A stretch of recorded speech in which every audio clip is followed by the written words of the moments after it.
Here we go. Rocko and Willie.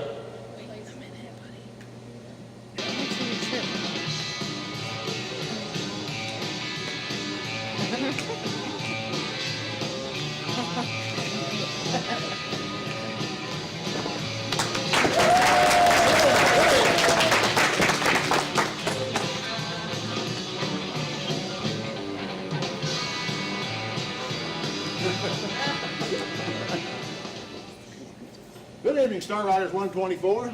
I am Rocko, world famous puppet magician. And this is my good friend Willie. Good evening, everyone. We are so happy to be here tonight. So true, Willie. We've done this many years. We make a great team, Great don't we? team. You just stand there. It's me who gets the laughs. Aw, Willie. We go through this every year. Let's not fight in front of these people, okay? Okay, Locknut. No arguments. But I'm not happy about it. So, Willie, do you remember any of these people out here? I sure do, Sump Pump. I'm looking for Shadow, but I don't see him. I see Sue out there, but not the old man. I think Shadow hasn't been on a ride for almost 6 months. What's up with that? I think he got lazy. You got that right, Banjo Nut. He never looks busy, but he can sure look lazy. Hey, there's Reggie and Sherry. They started a new Starrider chapter this year. Congratulations for their success with Chapter 516 in Orangeburg. Very good, Willie. You got that right, Road Rash. You know, they got a sidecar on their bike. Not many of those around. I'd be nervous in a sidecar, wouldn't you? What? I said, wouldn't you? Never say wouldn't you to a puppet. Okay, I'm sorry. I wasn't thinking, Willie. Right, Pinion Gear. You never think, but you keep calling me the dummy. So, who else do I remember here? There's Steve and Barb. With so many years in the Navy, you know they understand togetherness. Our appreciation goes to all who serve. Our nation is indebted to your service. Yeah, you're right, Rocco. We salute our patriots. Did you know that soon after Steve retired from the Navy, he and Barb each had a cell phone and they were learning to text? One afternoon, Barb was out for lunch with friends and decided to text Steve. If you are sleeping, send me your dreams. If you are laughing, send me your smile. If you are eating, send me a bite. If you are drinking, send me a sip. If you are crying, send me your tears. I love you. You go, Barb. Steve, being a no-nonsense sort of guy, quickly texted back, I'm on the toilet. Please advise.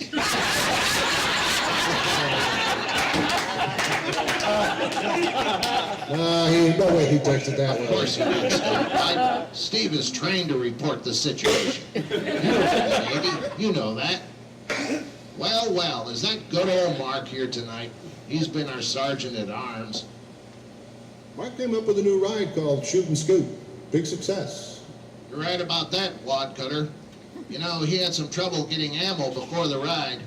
Ammo can get pretty scarce sometimes. Yeah, I've been to the stores and found them flat out, too. You got that right, Rimfire. Mark looked in several stores to find 9mm ammo.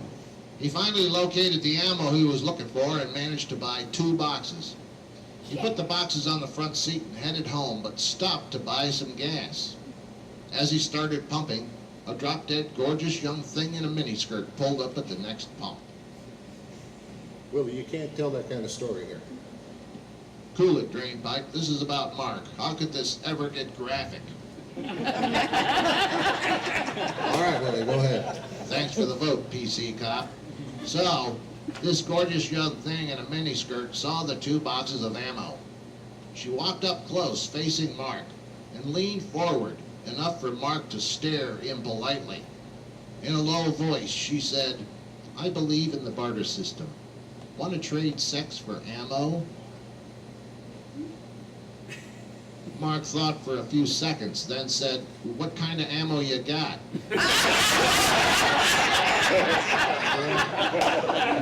Willie, you're full of it. Come on. Chill, Mudflap.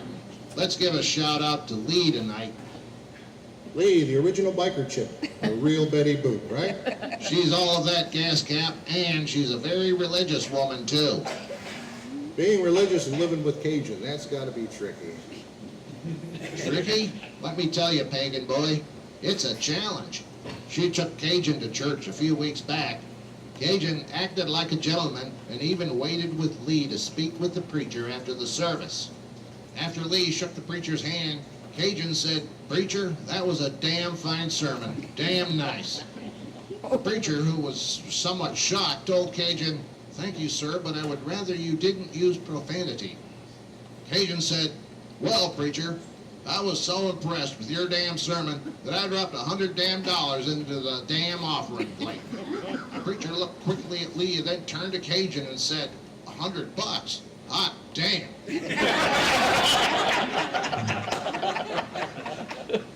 All right, Willie, where do you get that stuff from? Don't worry about it, wristpin. Okay, there's Pathfinder. Back in April, he had a major complaint about getting hold of some bad chili. He was sick the whole night. Never did figure out what it was, but there was a lot of flu this year. Flu schmoo bacteria, boy. Mike told me a lot about what foods are not healthy. Red meat is awful. Soft drinks corrode your stomach. Chinese food is loaded with MSG. High-fat diets can be disastrous. And on and on. Mike does a lot of research. Hold up, Panhead, you ain't heard this part. Mike said the most dangerous food for men, the one that causes them the most grief and suffering for years after eating it, is wedding cake. Willie, I almost believe that. You better shut it, Flapjaw, or Sue will smack you upside the head. Holy cow, I see Ken and Debbie. Ken is from a small town where they mostly speak Norwegian. It's nice to be from a town that has ethnic histories. Cool it, Sven. I was getting into a story about Ken's hometown. It seems they went back there this summer to visit Ken's Uncle Olaf, who owns a small farm with pigs and cows. He mostly speaks Norwegian, but understands English. One day, as Olaf was driving them around the farm, Olaf saw a young man using his hand to get a drink from a small pond. And Olaf yelled, "Sir Angenem, trink das Wasser nicht, die Kuka haben deren Gescheichen." What the heck does that mean, Willie? Stay with me, Shishkoff. What Olaf told the man was, "Glad to meet you. Don't drink the water, the cows defecate in it." He said the cows defecate in the water? No, Tireblug, he used the real word in Norwegian. I just cleaned it up a bit. Well, thanks for that, Willie. So the cows defecate in it.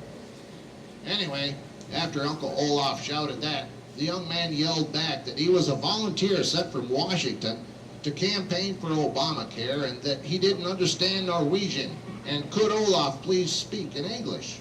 Olaf paused, then shouted back, "Use both hands." Pretty good, Willie, pretty good. You'll see anything. You have any nice stories? Back off, Clutchplate. I only tell what I know. I can't make this stuff up. I think you make it all up, Willie. You want truth, bucko? Here's some truth. This club has a lot of old guys in it. We're a mature club, Willie. Mature? They may be old, but none of these guys are mature. I gotta tell you some things that Rocko told me about forgetting things as you get older. He said, first you forget names, then you forget faces. It's bad when you forget to pull up your zipper, but the worst is when you forget to pull it down. Oh, Willie, thanks for ratting me out like that. Sorry, Drip Pan, the public needs to know. I think everyone has noticed that you haven't done any Harley jokes yet. What's up, Fat Bob? I'm taking the high road, Willie. Nothing gained doing Harley jokes. Wow, knucklehead. Hearing you say that is like, well, like hearing Custer saying we shouldn't pick on them Redskins anymore. We're surrounded by Harleys, Willie. Correctamundo, Chief. Aha, there's Bob Groves. Good old Bob. Bob's been with 124 a long time, Willie. And we love him, Bugs Flat. Bob makes going to the message board a real treat sometimes. I can't find any Absoil. I got no spark. My exhaust sounds funny. And Bob's been on a lot of club rides, and he supports the club in a lot of ways. Okay, Lowbeam, he's a good man. He turned 50 last year, so he knows what getting old means. He told me that most companies don't like to hire old people. Why would companies not want to hire old people, Willie? Give me a chance, O-Ring, and I'll tell you. The human resources where he works told Bob of an old guy he had just interviewed. When the HR manager asked him, "What is your biggest weakness?" the old guy answered, "Honesty." The HR manager said, "Sir, I don't think honesty is a weakness." And the old guy answered, "I don't give a damn what you think." This thing said, Willie, that can't be a true story. Truth hurts, don't it, Methuselah? When was the last time you worked hard to be politically correct? Well, Yeah, crankcase, you don't give a damn what they think either. okay, we've reached the end of the show, Willie. It's time to say goodnight. Say goodnight. Okay, Hexnut. We hope you enjoyed our show. We had fun being here. Don't forget to tip your servers. They worked hard tonight. It's time to say goodnight and to wish you all a Merry Christmas.